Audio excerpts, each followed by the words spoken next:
So, last night was rather eventful for the world of Rathnir. It began with a Raykaran civil war which saw the east and west of the nation wanting to secede from the center. The center, seeing themselves outnumbered, went to the Soleannen Empire to have their entire nation annexed. Soleannen Empire agreeing, then went to proceed in annexation. Bardonia, answering the call of her former allies in both the west and the east, entered into dispute negotiations with the Soleannen Empire. The Sterling Crownlands saw this annexation in whole as a violation of the non-aggression pact that they had signed with the imperium. And now, with that void, the only way to stop imperium from taking over even more land was to fight the imperium itself. This began a war declaration and subsequent peace negotiations that would go on long into the night. They were very protracted and very hard to achieve, but eventually Bardonia, Sterling Crownlands, and her allies came up with this treaty that you see before you. There are a lot of different circles, but it more or less reverts the map to a week or two ago. Now, what's happening? You have this green circle here, which will hold a referendum, as will this green circle here, about whether or not to stay within the Soleannen Empire. If they decide to leave, they leave. End of story.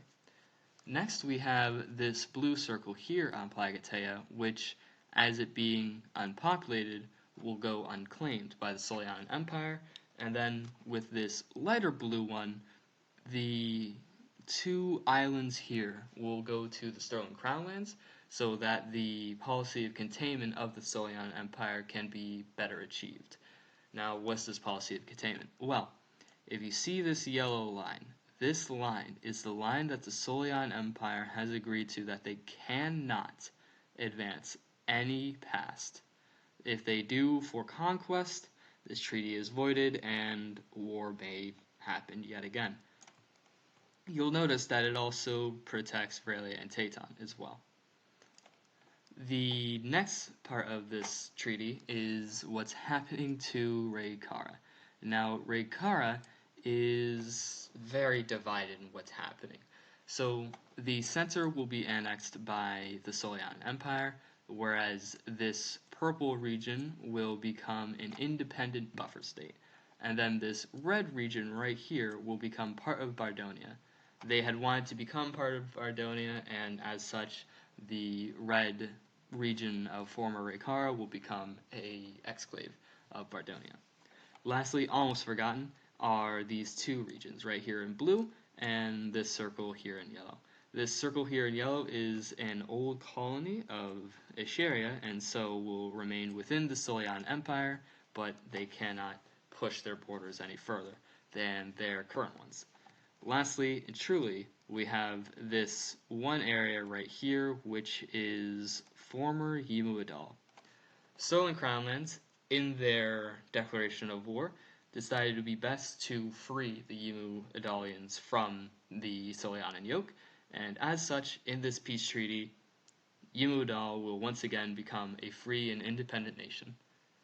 That is it. There is one little border clarification here, but other than that, this is the treaty of the Raykaran Crisis. Okay, so there are two other points to this treaty that I've forgotten to say before. The first is that the Republic of Bardonia, the Sterling Crownlands, and the Soleannen Empire shall engage in a 1-month non-aggression pact. This is to prevent any world war from happening tomorrow over something else. The second part is a small border change at the southern marchlands of the Sterling Crownlands. This is the new border, this red line, and below it you have the independent buffer state and the Republic of Bardonia.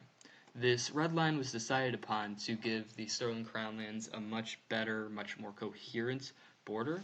Along the line you have the border of swamps and high hills right to the south of Helmanen.